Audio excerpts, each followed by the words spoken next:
ಸುಂದರವಾದ ಸಣ್ಣ ಸಣ್ಣ ರವೆ ಉಂಡೆ ರೆಡಿಯಾಗಿದೆ. 1 ಕಪ್ ರವೆ ಇದ್ರೆ ಇಷ್ಟೊಂದು ಸುಲಭವಾಗಿ ಸ್ವೀಟ್ ಮಾಡಬಹುದು. ನಿಮ್ಮೊಂದಿಗೆ ಇವತ್ತು ಶೇರ್ ಮಾಡ್ತಾ ಇದ್ದೀನಿ.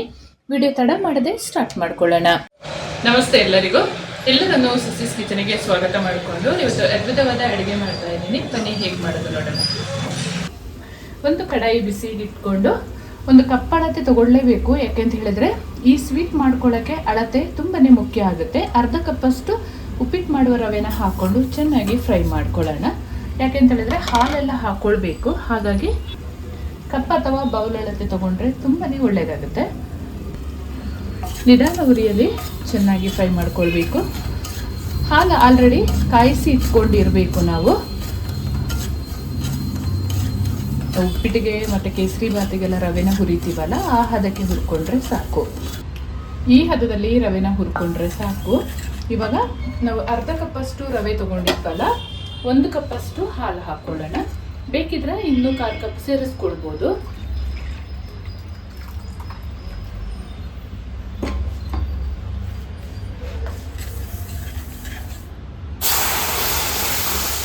ಹಾಲು ಹಾಕ್ಕೊಂಡು ಚೆನ್ನಾಗಿ ಗಟ್ಟಿಯಾಗಿ ನಾವು ಉಂಡೆ ಕಟ್ಟುವ ಹದಕ್ಕೆ ಕಲಸಿ ಬೇಯಿಸ್ಕೊಳ್ಬೇಕು. ನೋಡಿಕೊಂಡು ಬೇಕಿದ್ರೆ ಮಾತ್ರ ಹಾಕೊಳ್ಳಿ. ಚೆಂದ ಮಿಕ್ಸ್ ಮಾಡ್ಕೊಳ್ತಾ ಬೇಯಿಸ್ಕೊಳ್ಳೋಣ.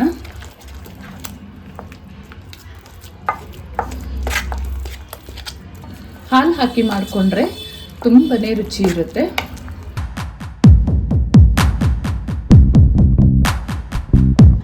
ಈ ಹದದಲ್ಲಿ ಗಟ್ಟಿಯಾಗುವಾಗ ಉರಿ ಕಡಿಮೆ ಮಾಡಿಕೊಂಡು ಮುಚ್ಚಿ ಬೇಯಿಸ್ಕೊಳ್ಬೇಕು. ಒಂದು 5 ನಿಮಿಷ ಮುಚ್ಚಿ ಬೇಯಿಸ್ಕೊಂಡ್ರೆ ರವೆ ಚೆನ್ನಾಗಿ ಅರಳುತ್ತೆ. ಆಮೇಲಿಂದ ತಣ್ಣಗಾದ್ಮೇಲೆ ಕಲಿಸ್ಕೊಳ್ಳುವಂಥದ್ದು.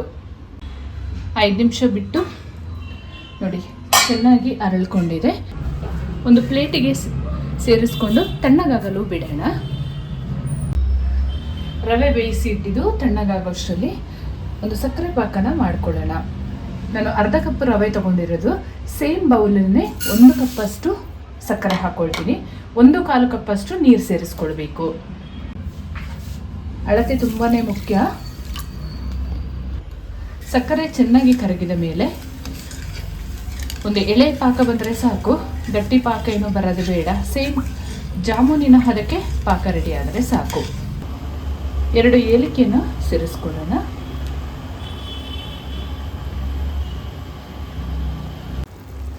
ಸಕ್ಕರೆ ಕರಗಿದ ಮೇಲೆ ಪಾಕ 5 ನಿಮಿಷ ಚೆನ್ನಾಗಿ ಕುದ್ದು ಆಮೇಲಿಂದ ಒಂದು 3 ನಿಮಿಷ ಲೋ ಫ್ಲೇಮಲ್ಲಿ ಕುದ್ರೆ ಸಾಕು. ಸಕ್ಕರೆ ಪಾಕ ರೆಡಿಯಾಗಿದೆ. ಇಷ್ಟಾದರೆ ಸಾಕು.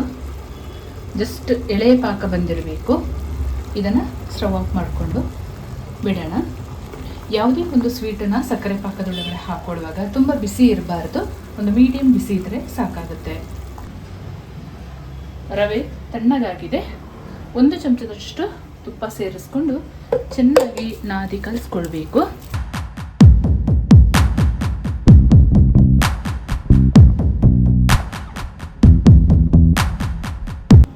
ಎಷ್ಟು ಚೆನ್ನಾಗಿ ನಾದಿ ಕಲಸಕ್ಕೆ ಸಾಧ್ಯನೋ ಅಷ್ಟು ಚೆನ್ನಾಗಿ ಕಲಿಸ್ಕೊಳ್ಬೇಕು.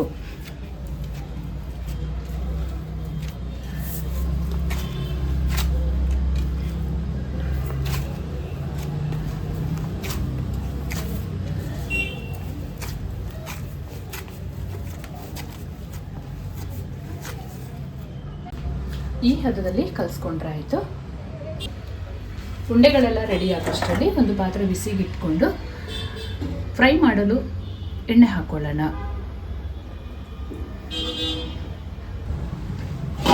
ಕಲಸಿದ ರವೆನ ಸಣ್ಣ ಸಣ್ಣ ಉಂಡೆಗಳನ್ನಾಗಿ ಮಾಡ್ಕೊಳ್ಳೋಣ. ಈ ರೀತಿಯಲ್ಲಿ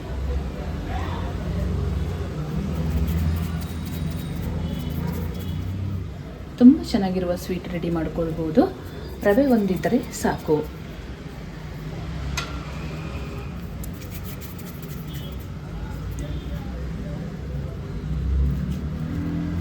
ಎಲ್ಲ ಉಂಡೆನ ಸೇಮ್ ಒಂದು ವಿಧಾನದಲ್ಲಿ ಮಾಡ್ಕೊಳ್ಳೋಣ. ಸುಂದರವಾದ ಸಣ್ಣ ಸಣ್ಣ ರವೆ ಉಂಡೆ ರೆಡಿಯಾಗಿದೆ. ಇದನ್ನು ಇವಾಗ ಎಣ್ಣೆಯಲ್ಲಿ ಫ್ರೈ ಮಾಡ್ಕೊಳ್ಳೋಣ. ಎಣ್ಣೆ ಬಿಸಿಯಾಗಿದೆಯಾ ಅಂತ ಚೆಕ್ ಮಾಡ್ಕೊಳ್ಳೋಣ. ಸಾಕಷ್ಟು ಬಿಸಿ ಆದರೆ 2 ಬ್ಯಾಚಲ್ಲಿ ಸೇರಿಸ್ಕೊಳ್ಬೇಕು.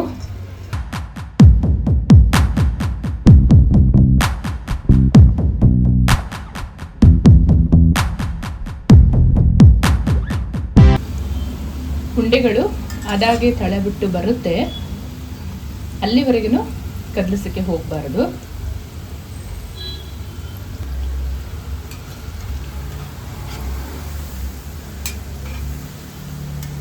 ಈ ರೀತಿಯಲ್ಲಿ ಫ್ರೈ ಮಾಡ್ಕೊಳ್ಬೇಕು.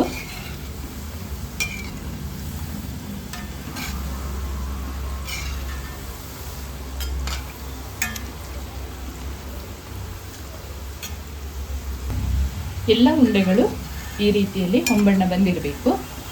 ಇದನ್ನು ಇವಾಗ ತಗೊಂಡು ಪಾಕದೊಳಗಡೆ ಸೇರಿಸ್ಕೊಳ್ಳೋಣ.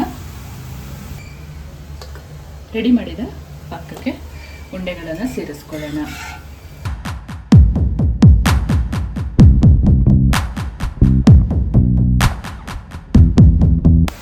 ಒಂದು ಕಪ್ ರವೆ ಇದ್ದರೆ ನೋಡಿ ಇಷ್ಟು ಸೂಪರಾದ ಸ್ವೀಟನ್ನು ಮಾಡ್ಕೊಳ್ಬೋದು. ಎಲ್ಲ ಉಂಡೆನೂ ಈ ಥರ ಹೊಂಬಣ್ಣ ಬಂದಿರಬೇಕು. ತಗೊಳ್ಳೋಣ. ಈಗ ಪಾಕ ಚೆನ್ನಾಗಿ ಹೀರ್ಕೊಳ್ಳಿ.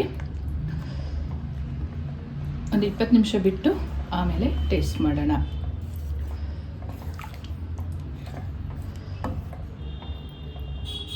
ತುಂಬಾ ಚೆನ್ನಾಗಿರುತ್ತೆ. ಸೂಪರಾದ ಸ್ವೀಟ್ ಪಾಕ ಹೀರ್ಕೊಂಡು ಈ ರೀತಿಯಲ್ಲಿ ರೆಡಿಯಾಗಿದೆ. ನೀವು ನೋಡ್ಬೋದು. ಟೇಸ್ಟ್ ಮಾಡ್ಕೊಳ್ಳೋಣ. ಈಗ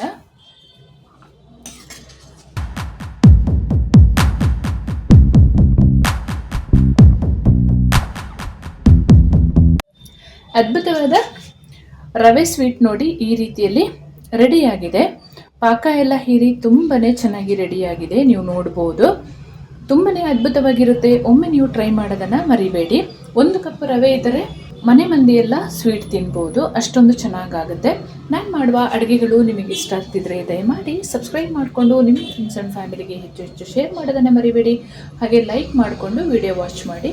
ಮುಂದೆ ಅದ್ಭುತವಾದ ಹೊಸ ಅಡುಗೆಯೊಂದಿಗೆ ನಿಮ್ಮನ್ನು ಭೇಟಿ ಮಾಡ್ತೀನಿ. ಅಲ್ಲಿವರೆಗೂ ತುಂಬ ಹೃದಯದ ಧನ್ಯವಾದಗಳು.